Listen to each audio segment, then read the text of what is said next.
لا فيديو ديال اليوم ان شاء الله غادي نخصصها اننا نتكلموا على ليكزامان ريجيونال ديال ماده اللغه الفرنسيه، وبالضبط على لا بروميير بارتي ديال ليتود دو تيكست. الوغ كيف ما كنعرفوا جميع انه ليكزامان او الامتحان الجهوي ديال ماده اللغه الفرنسيه كيتقسم على جوج ديال الاجزاء. الجزء الاول اللي كيخص النص والاسئله النص او ما يسمى ب ليتود دو تيكست واللي عليه 10 ديال النقاط، والجزء الثاني اللي كيكون كيخص لا برودكسيون اكريت واللي حتى هو كتكون عليه 10 ديال النقاط. غادي نحاول نعطيكم جميع الافكار اللي نتوما محتاجينهم والحوايج اللي ضروري لكم انكم ديروهم باش تحاولوا تضمنوا اكبر عدد ممكن من النقاط، وعلاش لا تجيبوا فيها 10 على 10. انا عارفه ان ورقه الوسخ شي حاجه اللي مهمه، ولكن كاين اللي كيبقى كيكتب في ورقه الوسخ الاسئله كاملين، مع العلم انه كاينين شي اسئله اللي ما كيحتاجوش منا اننا نكتبوهم في ورقه الوسخ، كنكتبوهم ديريكتومون في ورقه التحرير. الوغ السؤال اللي بان لك انه مهم او انت ما متاكدش منه وتقدر دير فيه دي زيرور، كتبوه في ورقه الوسخ مع الترقيم بطبيعه الحال، ومن بعد نقلوه لورقه التحرير. ولكن الا كاين شي سؤال اللي انت متاكد من لا ريبونس ديالو وما محتاج انك تكتبوه، ما فيش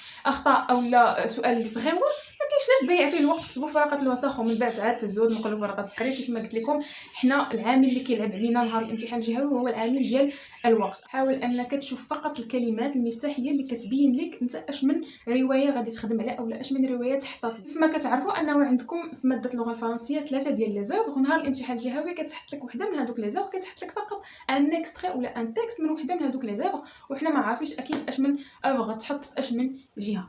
المهم هو انك اول حاجه كيخصك ديرها باش تقرا هذاك، قبل ما تقرا هذاك النص عفوا، هو انك تشوف الكلمات المفتاحيه اللي كتدل على اش من روايه انت كتمتحن فيها في هذيك الساعه. تما كدوز ديريكتومون انك تجاوب على الاسئله اللي ما محتاجاش منك انك تقرا النص. هنا فين كيخصك تكون ذكي.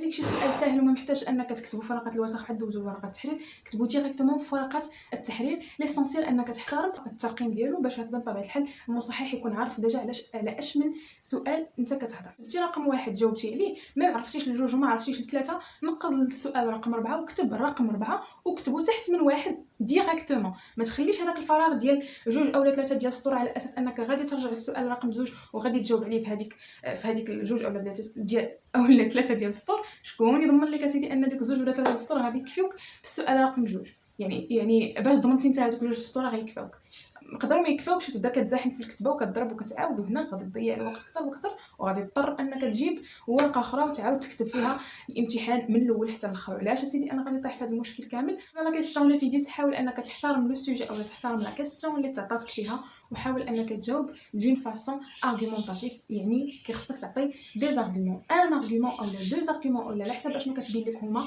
حاول فقط تحترم هذاك الشيء اللي كاتبين.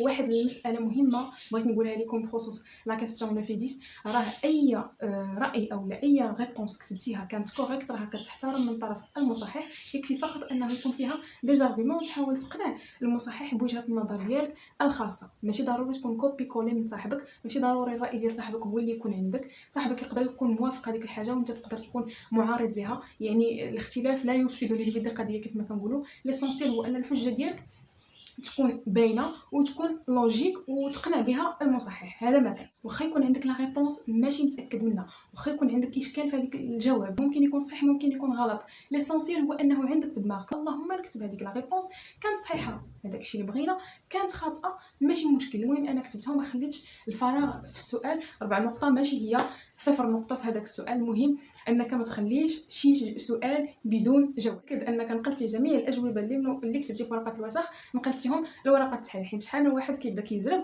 وكينسى شحال من سؤال تيكون كاتبو حاطو في ورقه الوسخ، وفي ورقه التحرير كيلقى انه راسو ما كاتبوش. بشويه عليكم ملي كيبقاو دوك الدقائق الاخرى نو ستريسي سورتو با، بشويه عليكم قراو اتونتيفمون الورقه ديالكم وحاولوا تنقلوا الاسئله كاملين من ورقه، من تاكدوا انكم نقلتوا الاسئله من الوسخ لتحاول دير واحد المراجعه خفيفه لهذوك الاسئله وشوف راسك شنو درتي، واش درتي شي خطا، واش نسيتي شي سؤال كيف قلت لك. المهم حاول دير واحد لا ريكاب خفيفه لهذوك الاسئله اللي ديجا كتبتي، ومن تما ان شاء الله غادي تنتقل لا برودكسيون اكريت. وبالنسبه لا برودكسيون اكريت كيف ما قلت لكم غنخصص ليها اون اوتر فيديو خاصه بها باش حتى ان شاء الله نعطيها الوقت ديالها والامور تكون واضحه لكم وما تشتتش لكم الافكار. ما تنساوش الا فاتكم وعجباتكم طاغيو صحابكم لتحت في لي كومونتير او لا تبارطاجيوها معاهم باش حتى هما يستافدوا.